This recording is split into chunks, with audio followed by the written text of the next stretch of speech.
There we go. It's a little different today, I guess. Just keep everybody on their toes. I don't know. I got curious about what that button did while we were live, and I just had to push it. Happy Monday to everybody. Sorry if my voice is a little weird. I've had a rough go of it today, but we are here. Um, and Brenda is back with us. Yeah, no more April Fools. Where did Brenda go? It's not a joke. Sorry. No, it wasn't a joke. She's here with us today. We love it.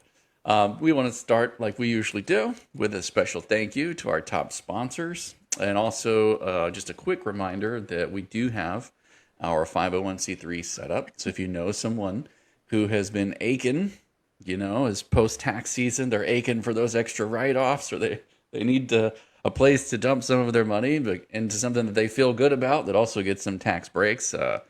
We do have information available on that now, so they can just reach out directly to us at info@flhef.org. We'll take care of that.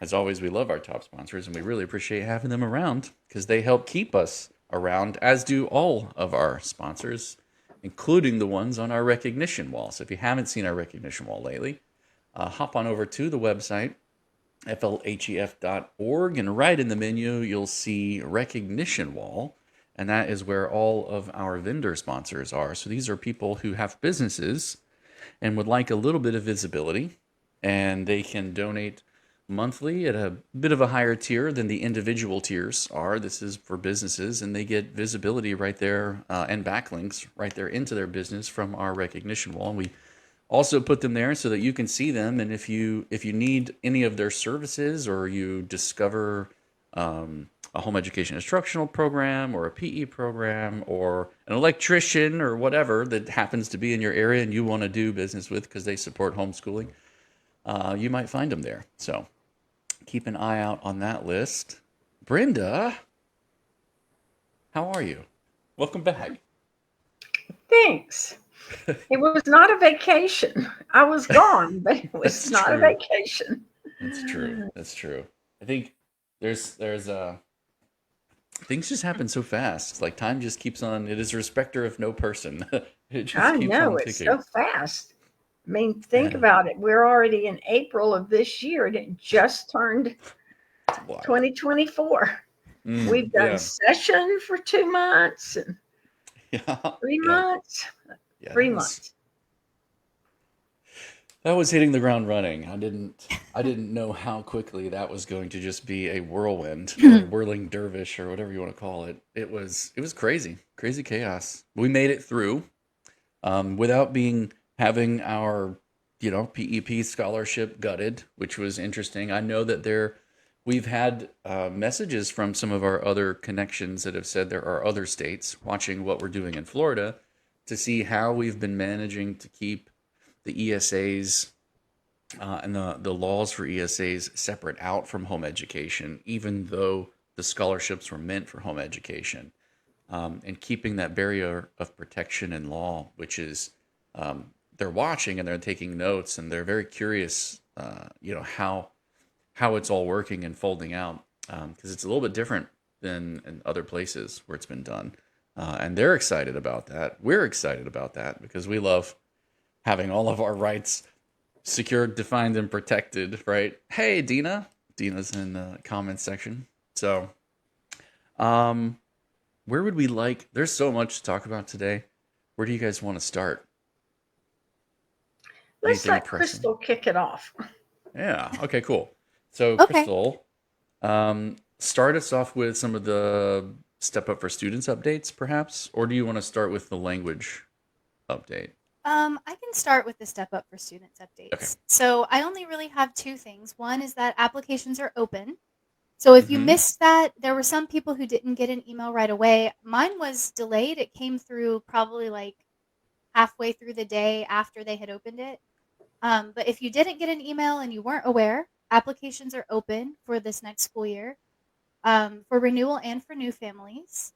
So if you're planning to apply for any of the scholarships through Step Up, EO, UA, PEP, you may want to go ahead and do that as soon as possible. Some of them Mm-hmm. have caps, some of the scholarships don't, like EO does not. Mm-hmm. But UA and PEP, you may want to get your applications in as soon as you can. They are adding 40,000 new slots to PEP this year, but Mm-hmm. somebody asked me this weekend whether I thought that that meant that they wouldn't fill up, and I was like, I really don't know what to expect, because the Yeah. first year they filled very slowly because people were so Mm-hmm. wary. But now that more people are aware of it and it's not as Mm-hmm. unfamiliar, I really don't know what to expect. It could fill up quickly or it might not. So just if you know you want to apply, get your application in. That's what I'm saying. Absolutely.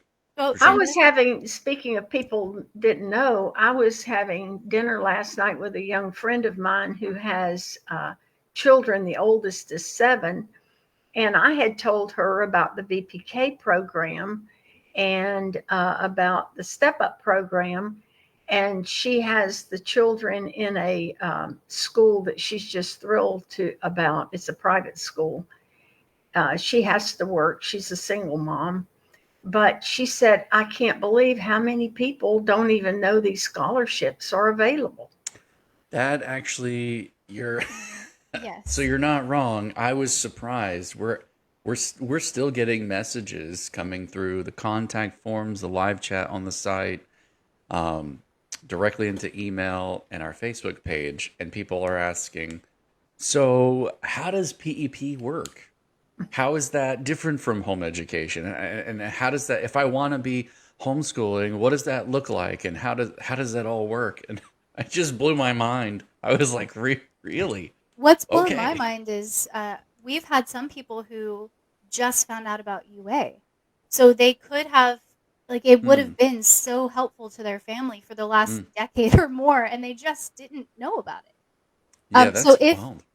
if you know people who are homeschooling and may not know about these scholarships, please refer them to HEF in our forum and our website. We want parents to know about the opportunities that are out there for them. Hmm. Um, So so while we're on the subject, why don't we go ahead and just do a comparison? We might even be able to clip this, part out of the video as a standalone or something. But why don't you go ahead, and Brenda, maybe you can talk to some of this too if you want, but you guys can go back and forth. Just a quick comparison contrast between UA and PEP.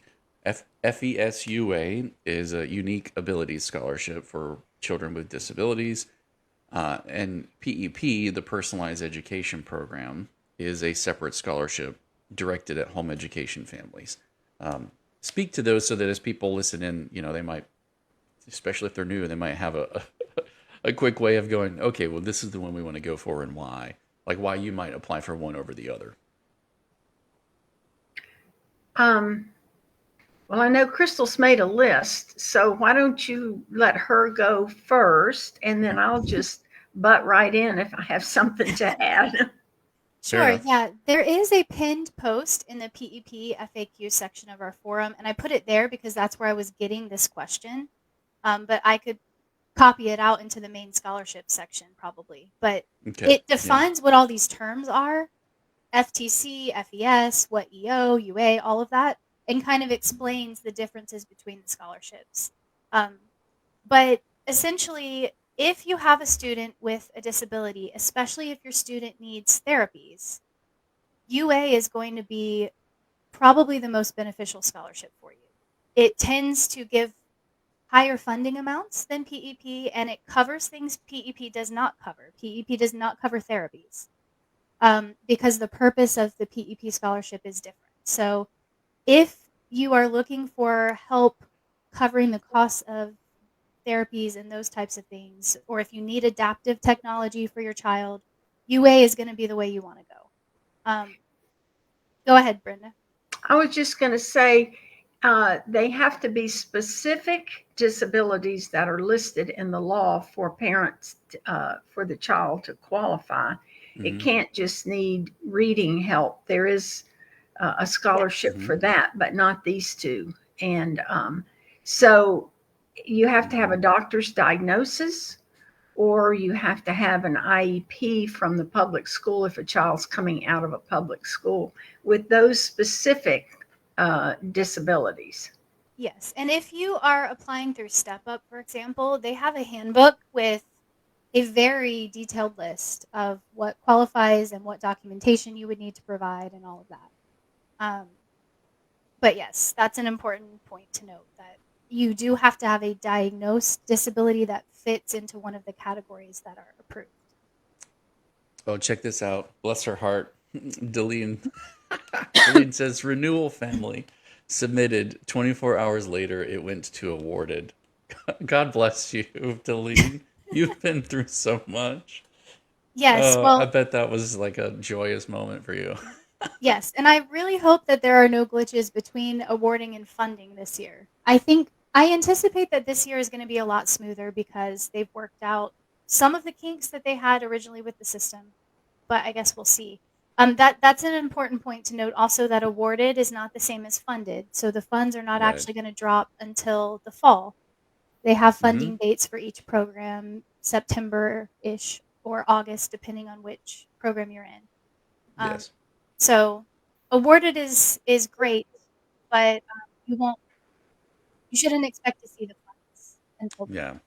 Yeah. We do have another comment. Barbara says, I have a hold on my application. They requested a norm reference test. They requested norm reference test scores. My child was homeschooled, not PEP last year. Another child of hers, I think, is a renewal. So I think they're confusing them. That's possible. Probably. If you want to send us an email, we can forward that to our PEP contact, because they shouldn't be asking for a test for your renewal application at all. I was able to apply for renewal, and Yeah, but you ran into some interesting things too. yes, but those are separate. But Oh, my point is that the renewal, my camera's doing something weird. I But see that. the renewal for PEP does not require you to submit the test results at time of renewal. They are going to have to be submitted prior to July 31st in order for you to be actually funded. Hmm. Yeah, I think my camera cord has a short in it. I'm trying to fix it. So how would home education get involved in that if they're renewing that? If they were in home education last year, they should be applying for one of the new Yeah, 40,000 Mm-hmm. scholarships. yeah, that wouldn't be a renewal. So I'm wondering if I'm not sure if maybe you I don't. submitted a renewal when it should have been a new application, or if the Mm, processors are just getting confused. yeah, I don't know. I Um, do know that they're still working the kinks out of their whole system again, though, because but yeah, if you were home education last year and not PEP, it would have been a new application, not a renewal. mm-hmm. Yeah. But even whenever you renewed, you were asked, are you going to be using these funds at a private school? Oh yeah, so this is an issue. I was actually kind of frustrated by this, because I did a. I'm sorry y'all can't see my face. My camera's doing something weird. Let me see if We're I sorry we can't see your face too. can. I'm not. No, I mean I am. We are. We all are. No, I'm kidding. I'm gonna see if I can get it fixed. Well, you But are a letter C. the where was I? Oh yeah, so months The ago, private. Step Up asked me to do a third party. I had to do a call with a third party tech company that was kind of working on updating their platform. And they kind of had me do a demo and walk through the sign up process. They were trying to make improvements to the platform. And at that point, I pointed out to them that there were some questions, or there were some check boxes on the statements that you have to like sign that you agree to for PEP that didn't make sense, because they said something like, I will notify the school district that my child will be participating at a private school. And I was like, but they won't be. Hmm. And she's like, oh, I'll make a note of that. And lo and behold, when I actually went to do the application, the checkbox was still there. So I Hmm. reached out to our Step Up contact about that, because I was like, what should I do? It won't let me proceed without checking this box. But I'm not going to notify the school district that my child will be at a private school, because they won't be. And he said that he was reporting the glitch to the tech department, and that internally they are aware that PEP students don't have to notify the school district of putting their child in a private school unless, they're actually going to be doing the new hybrid option, which we'll get to in a minute. So I was like, okay, so what do I do with this box? And he said, just check it, but we're not going to hold any PEP parents to that box.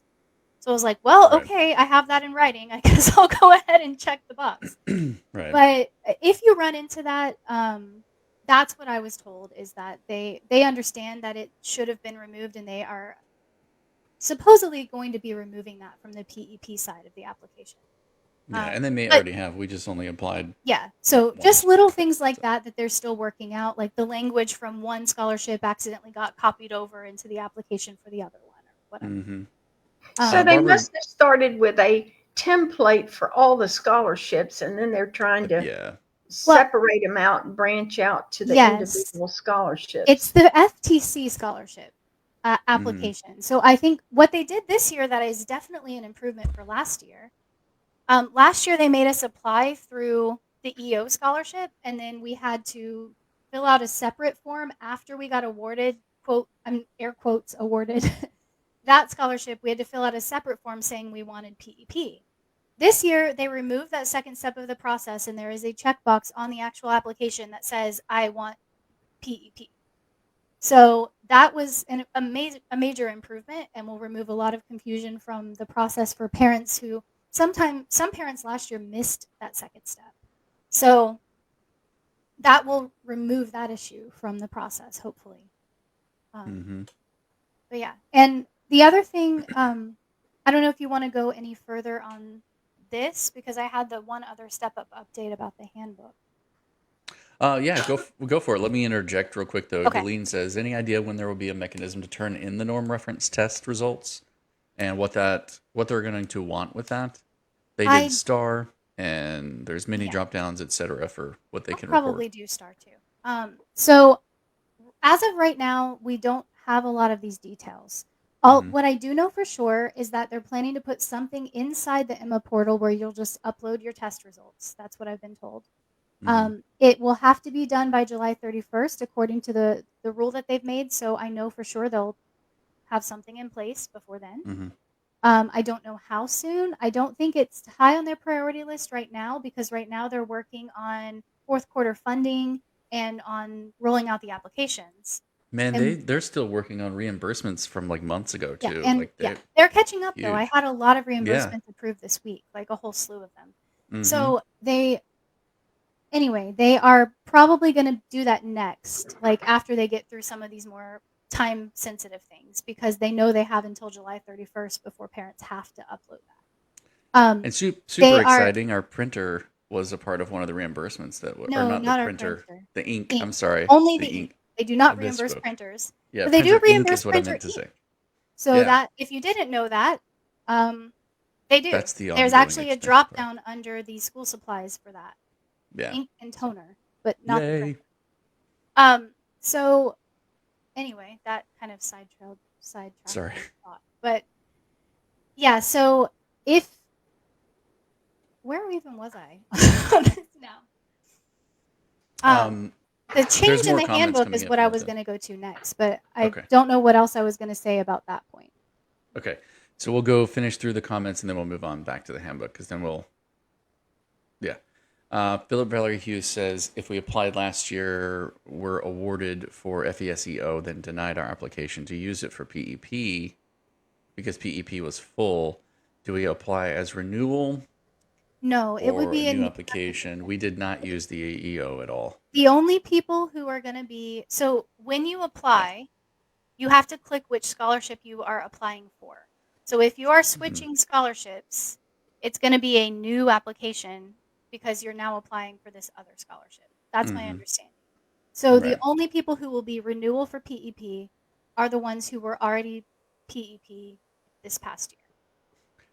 And back to Barbara, she says, update on her previous comment, AAA is who she has, and when she applied for her PEP child, they were able to add new children on as an add-on. Yes, so AAA's process is completely different than step-ups, and I don't know as much.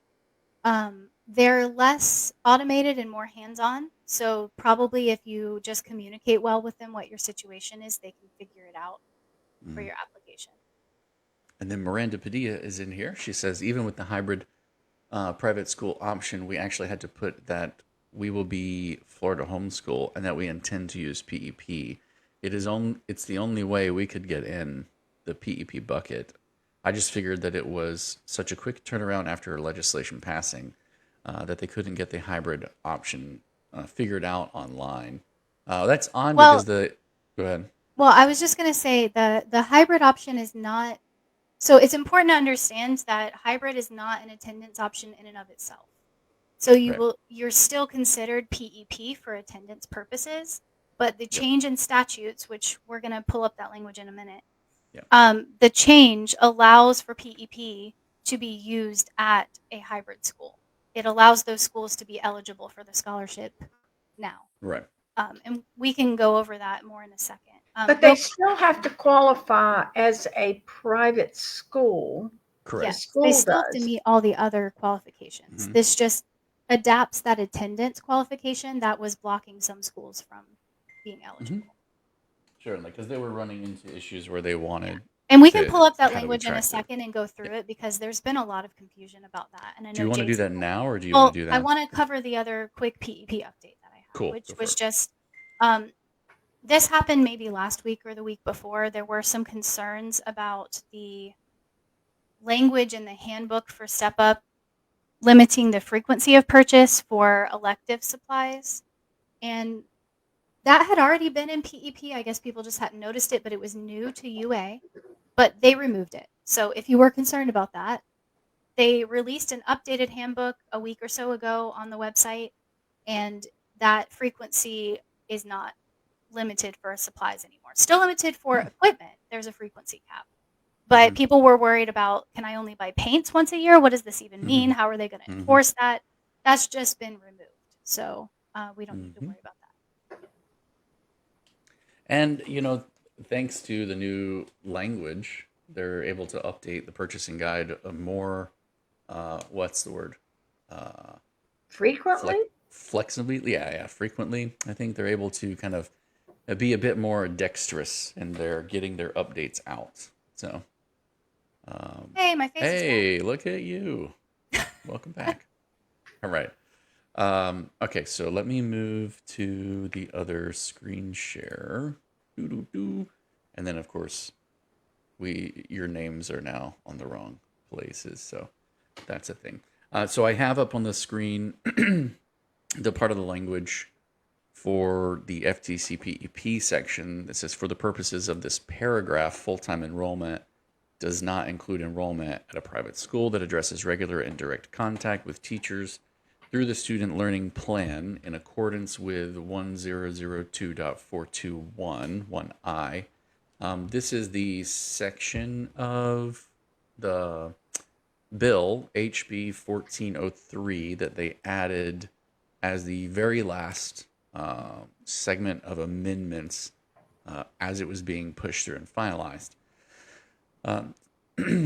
So this is one of those sections. So if you're looking through, you can go to myfloridahouse.gov and you can find the bill 1403, and it'll be the enrolled text that you'll download, the enrolled text. So that's the most final version of the text that we have so far, as it's been enrolled and sent to the governor to sign in. And this is where you will find it on lines 1707 through 1710. This is one of them. And then, of course, the other section is further down. Did you want me to pull these up and read through both of them and then you talk about them, or do you just want to talk while I find the other segment? You talking to me or Brenda? Yeah, either one. Whoever wants to explain it. You were gonna pull up what to compare it to? The other, there's two spots Oh yeah, that yeah. talk about it. So, but I gotta Yeah. find it. I can talk while you pull it up, I guess. Okay. So the confusion that the questions that I've been getting is, what does this even mean? Right? So I reached out to a contact in I think she's in the legal department of Step Up, but she's my go-to person for how Step Up is going to interpret and apply statutes. And again, I'm referring to Step Up, but only because this helps put in context what these statutes actually mean. AAA Mhm. will be have to abide by the same statutes, obviously, because it's now going to be in law. But what they told me was that this wording was intended to make it possible for hybrid programs, which I want to put a pin in that term because it's not a term in statute, but for hybrid programs to qualify for use within the PEP scholarship. And so they are looking at schools that are designed for homeschooling families who want to put their kids in a school program only 2 to 3 days a week, usually, and then do the rest at home. So you'll notice the wording of the statute specifies personalized education program. So I have it up if you want me to read it. it only applies to PEP. Yeah, in a second you can read it. I just want to give this quick summary. And then it also specifies that the student is fulfilling the rest of their attendance at home with a student learning plan. So Mhm. go ahead and, I guess, read those and compare. Yeah, so the original section's 1002.4211I, and it's amended. So this is as it read, or will read once the language makes it into statute. Maintain a physical location in the state at which each student has regular and direct contact with teachers. Regular and direct contact with teachers may be satisfied for students enrolled in a personalized education program if students have regular and direct contact with teachers at the physical location at least 2 school days per week, and the student learning plan addresses the remaining instructional time. So when you put those two sections together from that, and you guys, now that you have them, you can play back the video as many times as you want to see them over and over again, or you can download a copy for yourself and just kind of go over it till it makes sense. I know that I've been doing that, like staring at a magic eye puzzle, trying to make it all make sense because I don't. To me, it's very awkwardly worded and placed. Would have been so much easier in my opinion, which opinions are terrible for everybody to have, right? But to just be more direct and address it very, very straightforward and clearly. Anywho, so Well, go ahead. no, go ahead. Okay. The other major question that I've been getting is how is Step Up going to differentiate between students who are enrolled in a hybrid school under this new statute and Mhm. students who are full-time and therefore not eligible for PEP? So that's Mhm. been the question because parents are worried about getting in the cross checks, getting their PEP removed because they look like they're private school students if the school is reporting them as enrolled at a private school. So again, I have asked this question to our Step Up contact, and basically they understand that this is a logistical issue. They're aware of it.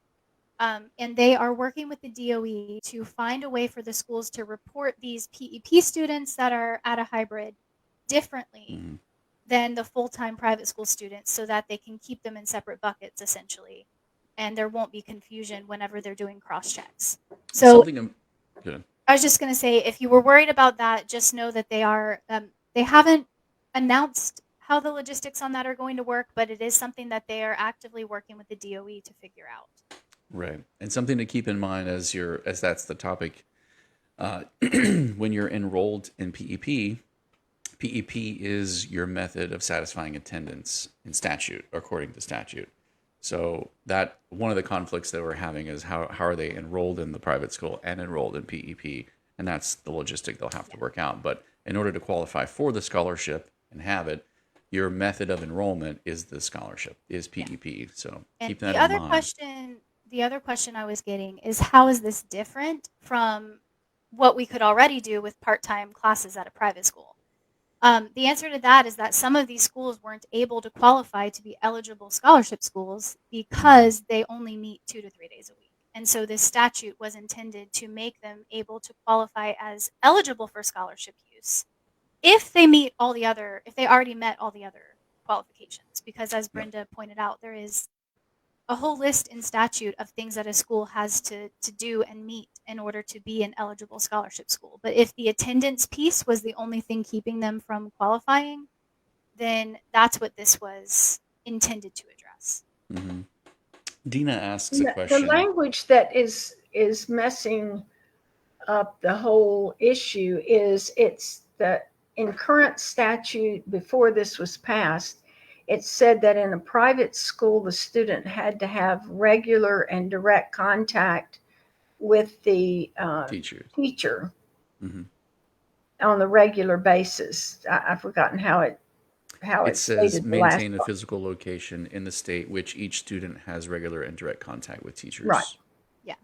So So this this gives some flexibility to them doing part of it in the school, but still the school directs the education program of the student so that it's not the same student learning plan as in the PEP, although they use that language in statute. Hmm. So the student learning plan is not directed by the parent, it's directed by the school. right. And honestly, For those days. I don't think that this was the clearest way to Mhm. accomplish this goal in statute. No. And it doesn't make sense because this is a confusion that a concern that we've heard from private schools that don't want their students to have to unenroll and then enroll in PEP. This was intended to make them not have to unenroll. But if you are a student who wanted to be able to use EO at one of these schools, you still can't because the statute specifies for personalized education program students. Hmm.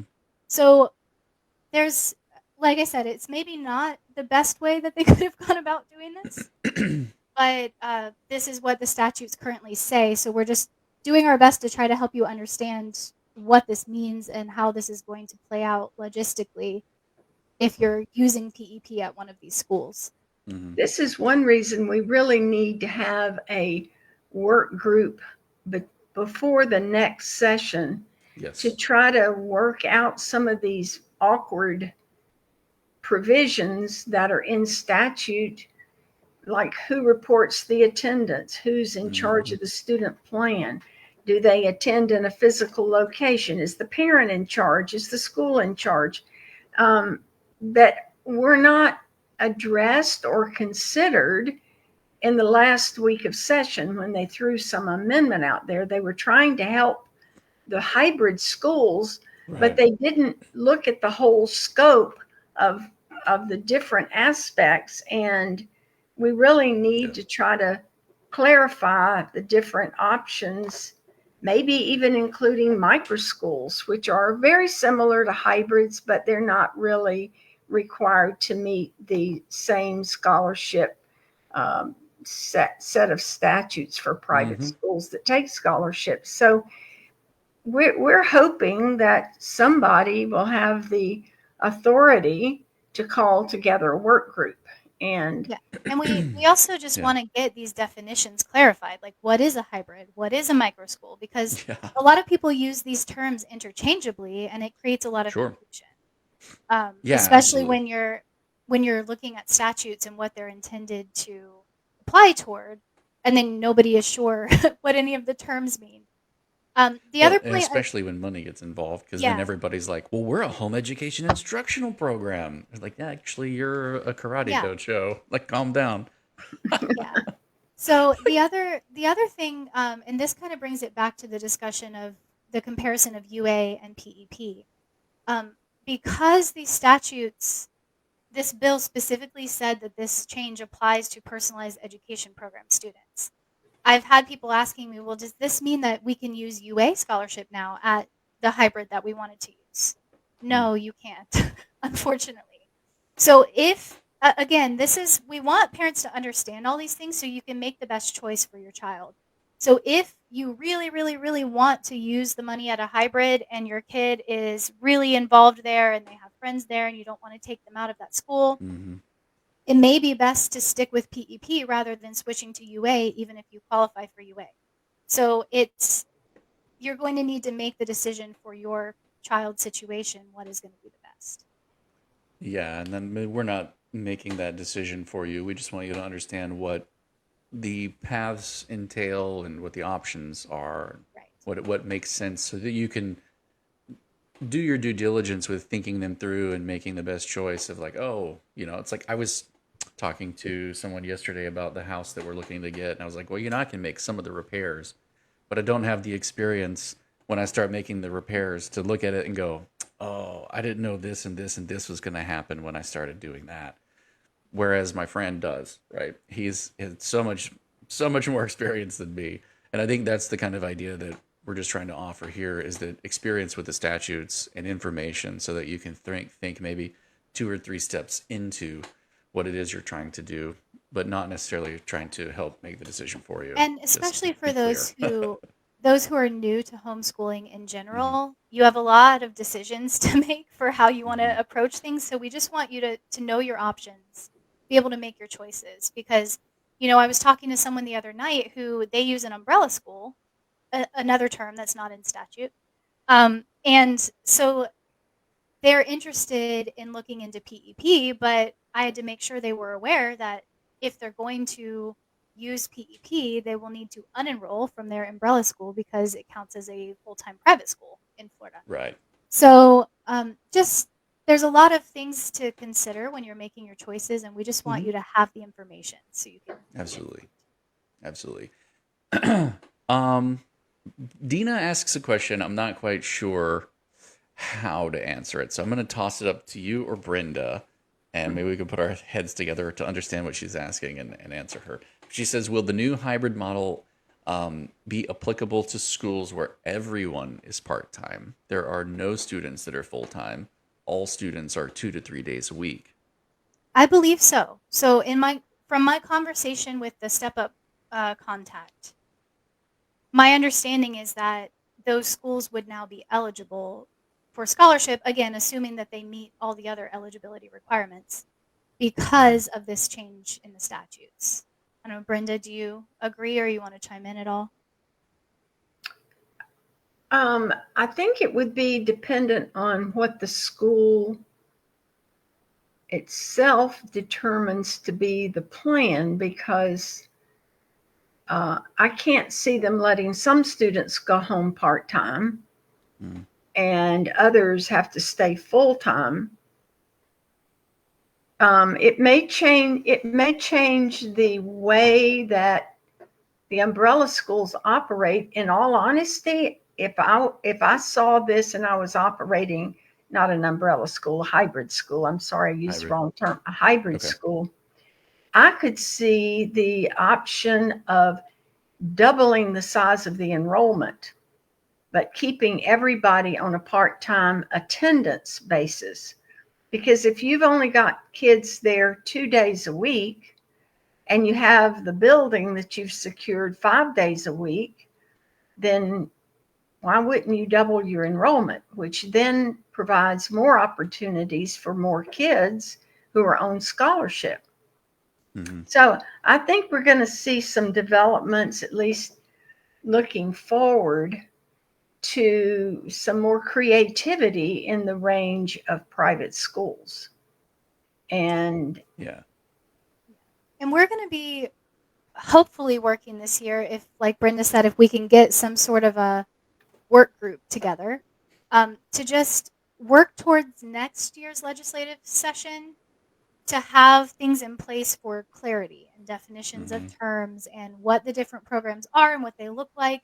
We're not trying to prevent any of these options from being legitimate uses of, not uses, but like attendance tracks, right? We're not trying to prevent that.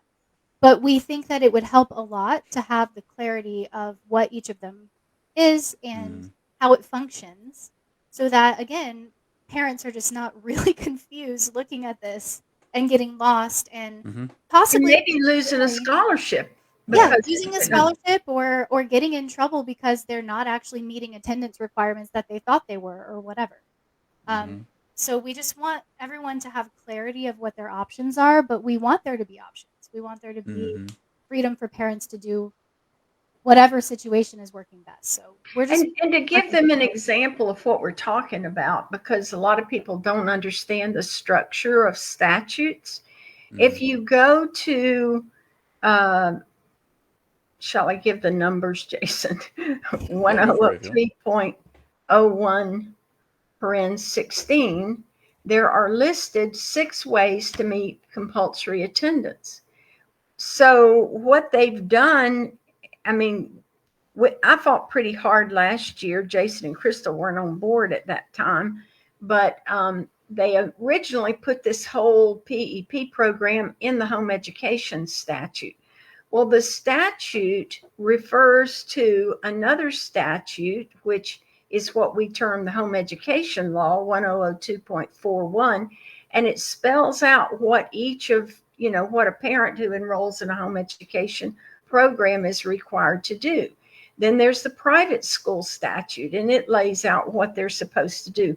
Then there's this whole section over here of school choice programs, and that refers to a section that is an additional requirement for private schools that participate in scholarship programs. So they have to meet all of these building requirements that private schools that are just registered as private schools in the state of Florida don't have to prove. They're supposed to meet them, but they don't have to prove them for the purpose of taking scholarship money. So that's where the umbrella schools fall. They are private schools, but they don't meet this other whole section of law that has additional requirements. Well, what this statute has done is, with the hybrid language, it amends the section of law that is 1002.421 that really was intended for the definition of way of meeting compulsory attendance for all private schools. Mm-hmm. But it's in Right. the section of law that relates to scholarship, private schools that are approved for scholarships. Mm-hmm. So they've just undone half of what they did by requiring the students to go full time, because that was pretty clear. Now they've thrown in something that makes all of it very unclear. And how Right. are you going to track that going back to Right. 1003.21? Are you going to track that as home education? Are you going to track attendance in private schools? Or are you going to track the attendance in PEP programs? So there are Right. now 3 ways, because they get a PEP scholarship, but Mm-hmm. they're doing part of it at home. But the school they're enrolled in has to meet all the other requirements for a private school accepting scholarship students. Right. So then, could the school accept a full EO scholarship? Because some students may attend full time, and that's a question Dina asked, I think. Well, some of those students attend full time, and part of them will attend part time. Nobody knows. Yeah, I agree that it's created a lot of confusion. Mm-hmm. I'm hopeful that maybe next year we can push for some clarification or maybe restructuring of how this was done. Not to remove any options for parents, but just to make it less confusing, because right now it's quite confusing. And I think looking forward to next year, we have a pretty pro home education ban, or at least a pro parent directed education band of legislators and senators coming forward in leadership roles. So there's a good chance that we see the ability to work through and fine tune some of these things. We have to find a person to be willing to introduce the bill, and then we have to also work on all the language with them and address the issues and include all parties represented in the issues. That's where the work groups come in to play, and all the important issues. And so it's more than just a legislative session's worth of work to put all these things together. So just so everybody knows, continue to throw money at your screen and support us. Shameless plug, because it does. It's constant. Because it's we more are constant already than people realize. We are already working on plans for things that need to be addressed next year. And in that, I have to say, God bless Brenda, because she has been doing this. It blew my mind last year when I started working alongside Brenda on the board. to rebrand Brenda as HEF, because HEF has been there for a long time, but nobody's talked too much about it. Everybody always knows and loves Brenda, but not everybody knows everything that she does behind the scenes. And this stuff goes almost 4 decades back at this point. And as I'm working with her to update the website and put the branding materials together to really try to, build the torch that she's passing so that everyone knows, it blew my mind what all she has done and continued to do sacrificially over the last few years. So I love you more and more every day, Brenda. The more that I learn and the more that I do, the more I'm just thankful that Yes. you have been a core part of Florida's history with parents' rights, education, home education, the parent directed options, protection against ESAs encroaching on home education freedoms and having their own path. You've been there. You've done dual enrollment, bright futures, FLVS, so trying to adapt to the changing landscape. Like internet and computers have come and changed. Everybody thought you had to go to school and go to college, and now people are going, hey, you can get your college degree from YouTube and learn how to do everything that you need to do. Why do you need to go to college? And amidst all the turmoil, you've been there to kind of help guide and steer statutes and legislators to adapt and protect home education and our freedoms as parents. And I love you for that. I absolutely love you for that. I've been making the kids watch videos and movies about freedoms so that they understand. I asked them the other day, like, what's the difference between a freedom and a right?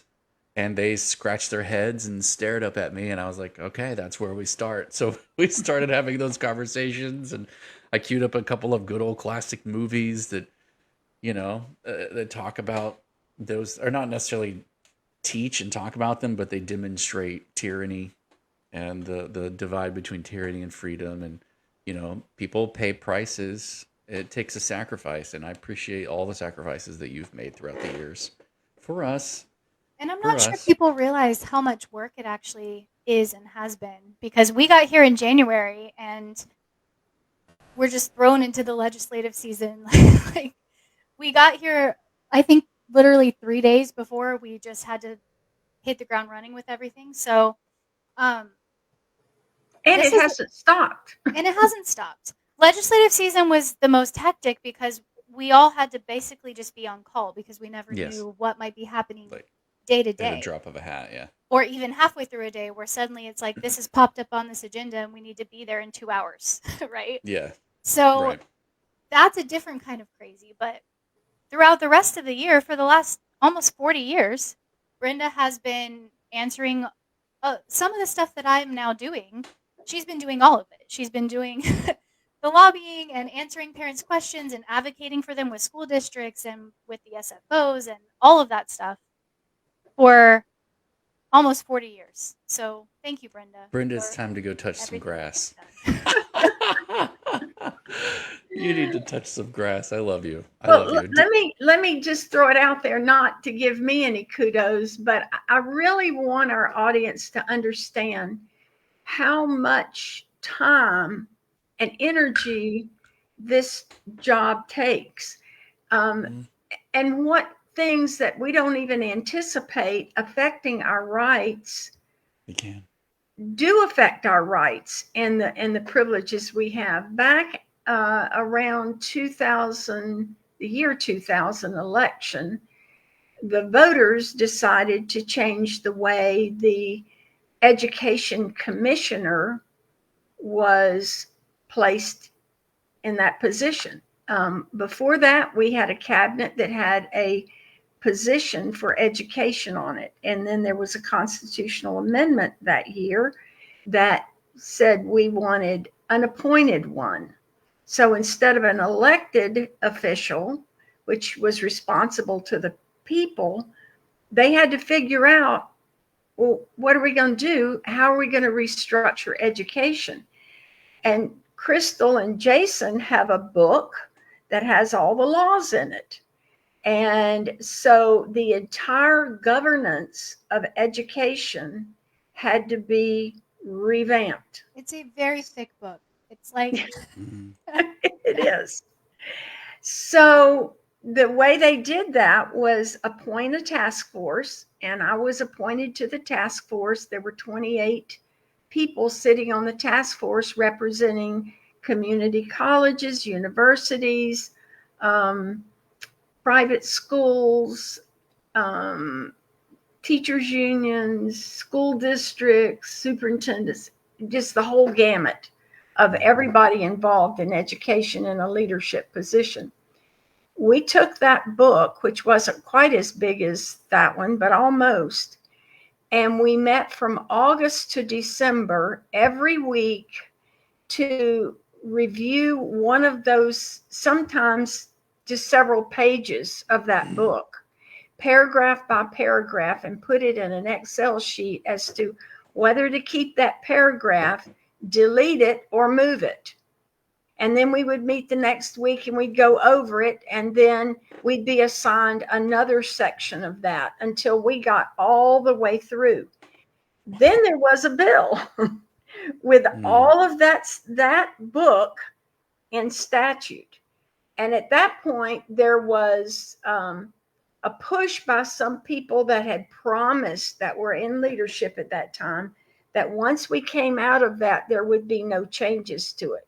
Well, they didn't keep their promises. And so they were saying that, the school boards had to be eliminated, or, I mean, all kinds of crazy stuff. I don't even remember the different stuff that they were trying to put in there.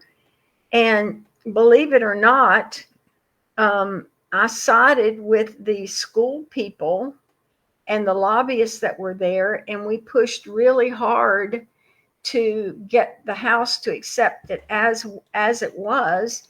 And then the Senate had a different bill.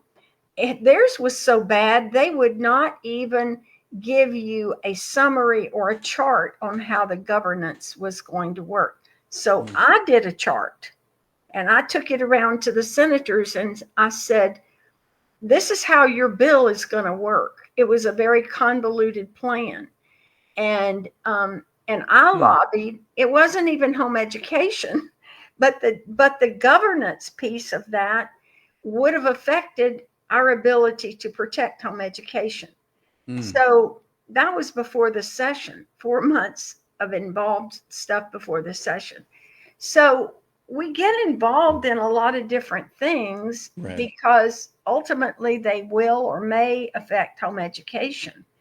Mm-hmm. And we can't not do it. That's just, if you're going to do a good job and you're going to protect people's rights, you have to be available to do all those things. Mm-hmm. Dina says she's been the OG rock star. Thanks, Brenda. Love you. Yeah, absolutely. Well, we are nearing 1 o'clock. So I want to be respectful of everyone's time. We always thank you guys for being with us for this hour to kind of do updates and things like that. Brenda, do we want to talk about HEF Connect and introduce it? Sure. I'm Okay. excited. Yeah, me too. Well, let me get the brand up. So I'll do a screen share option. I was had the statutes up, so that's what's up right now. Let me go ahead and where did I put it? It's here somewhere. There it is. So we have a brand new look and feel that's going to come start making its way to the website, among many many other things. So now everyone can see the brand guide that's up and the new logo for HEF Connect. Do you want to introduce it? No, you do it. All right, fine. So the Home Education Foundation has historically been, and Brenda has historically been a lobbying organization that fights for parents' freedoms to make the choices and be the ultimate responsible party to make the decisions for their education for their children. And as such, it's a lobbying organization, but there's a lot of community support, there's a lot of information sharing, there's a lot of advocacy that we do, being in that position as the people who are the lobbyists and working on the statutes with the staff and the legislators and building these different bridges. being in that position gives us a unique vantage point and a unique maybe bridge, I think, between some of the other organizations to advocate for parents, and as well as to be a source of information for parents that's accurate. But those are not technically lobbying.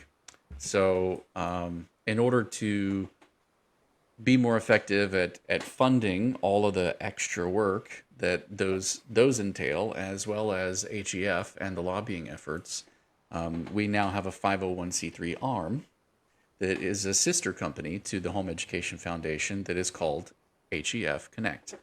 And this is what the brand looks like. It's community. It's focused on community support in accurate information, advocacy for parents, and networking opportunities that are, what do you say, untraditional or non, I guess they're non-traditional at this point. It's weird that college and university has become the traditional route when it's in human history a bit of an experiment because it's not the old school way per se. But yeah, trades, mentorships, programs, apprenticeships, internships. There are so many programs that will take people right into the workplace and train them as they go. And we were finding that there were so many opportunities and people didn't always know about them. And so we really wanted to kind of build a nexus for that information or a hub where people can go and kind of peruse some of those options and who has apprenticeships and what kind of career opportunities are available to people that they can just start diving right into. We found some really good community of support. The world is our classroom. And this brand guide kind of puts together the history of HEF. That's kind of what I've been through. But these are the core tenets of what we're all about: community, information, advocacy, and building those opportunities. But yeah, so you'll start to see the website change. It will change. The URL will remain the same. So you'll be able to find everything that you were finding in the same places that you've been finding it, which is awesome and important because, as those things move around and links go dead, that becomes harder to find information that was once easily accessible. We don't want that to happen. So we're going to take the information that is there and existing on the website. We're going to move it over to the lobbying part of the website. That's going to be a new part of the website. So the same information that's there now will continue to exist. And then we're going to expand the HEF's front page to include HEF Connect, and that will talk all about the community, information, and advocacy. So if you're supporting us, you can continue to do that in the exact same way that you have been. We're still working on getting the 501c3 tagged into the back end of the site so that all of the donations go into the 501c3, but we'll be taking care of that relatively shortly. Which means we can accept larger donations so that people who want to make larger donations will get a tax. Correct. What's the right word? Tax deduction? Yes. Or tax exemption? Yeah. I don't remember the technical term for it. But yeah. They can use it as part of their tax deductions. Yeah. Their tax plan, their annual tax plan. Let's say it that way. So yeah, there's a lot of good things, a lot of cool things that are happening behind the scenes. We're making some new banners and stuff like that. So you'll start to see some of these at the conventions that we're going to be at. You'll be able to visit flhefx.org, and that will, if you're looking for HEF Connect, that URL will take you right into it. It has been secured, and it's in waiting for all of the design updates to land and make their place. We're going to review some of those shortly, but don't be afraid if you start to see a shift in the look and feel.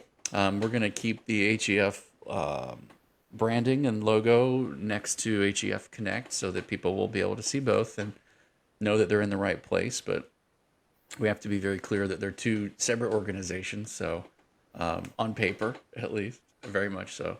And then, yeah, if you have any other questions or you're continuing to need support, we just had someone, I think this past week, her son is unable to play water polo.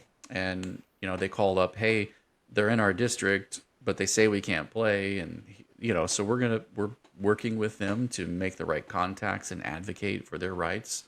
under statute to be able to access the extracurriculars that they've been promised. Lots of things like that come our way, and we want to continue to do those and stand side by side with the parents who are directing the education of their children and want all of the opportunities that are secured for them in statute.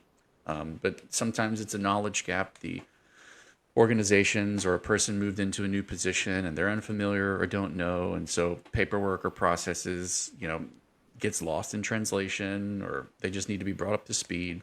We've been asked to do workshops for people groups who are new to home education. They're like, hey, we have a group and we don't understand PEP and home education and what's the difference, and parents have a ton of questions.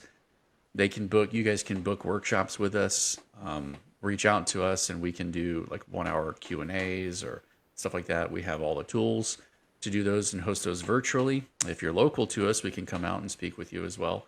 So there's just so much going on behind the scenes that we wanted to be able to kind of brand and secure and do effectively. And we're excited about the changes. So, And again, a lot of this is stuff Brenda has been doing for 40 years just because she wanted to help people.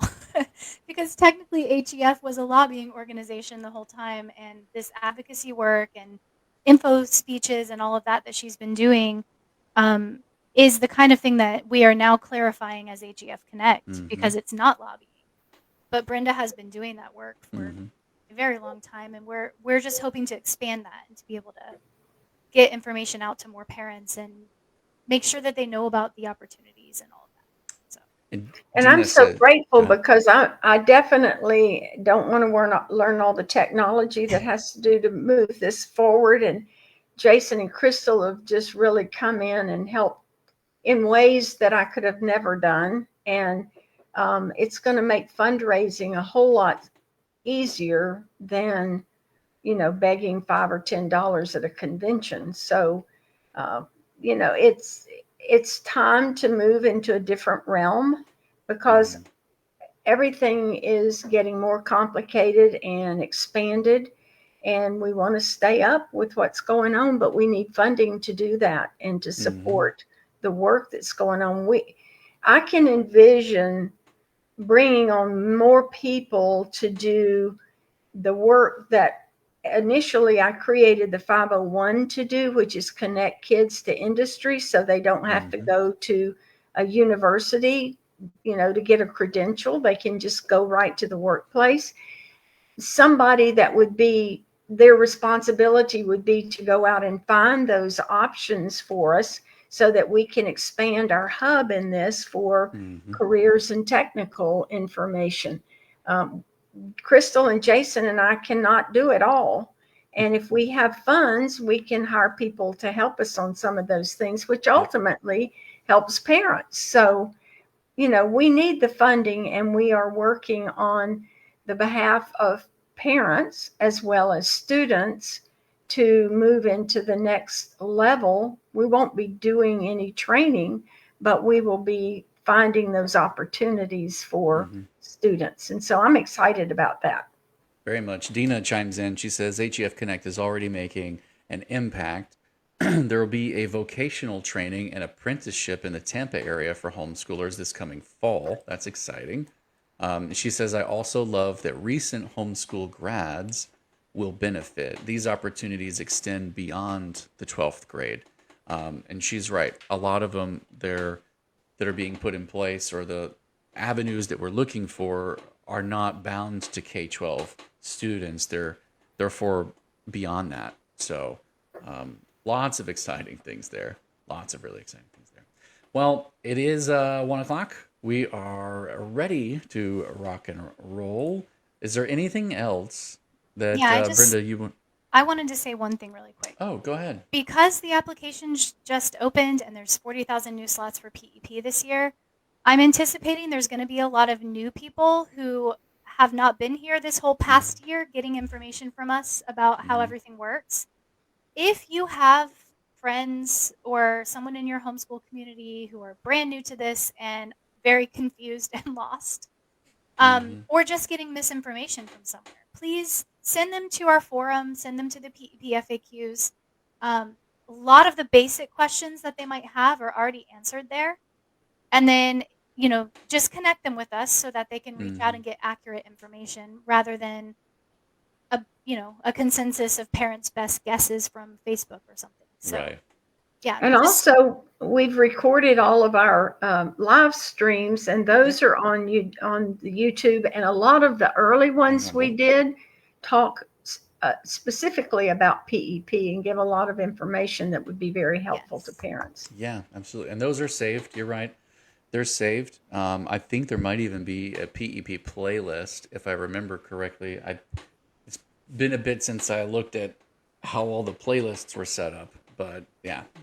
And then we also have, moving forward, we'll also have a channel on Rumble that these are going to be on. So just in case, I've been watching YouTube and mm, mm, yeah, the way that they handle things, and so I didn't want to put all of our eggs in that basket. So you'll be able to find them on YouTube and Rumble as well. So that's exciting.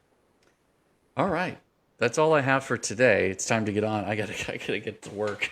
So, is there anything, Brenda, that you want to say as we bounce out?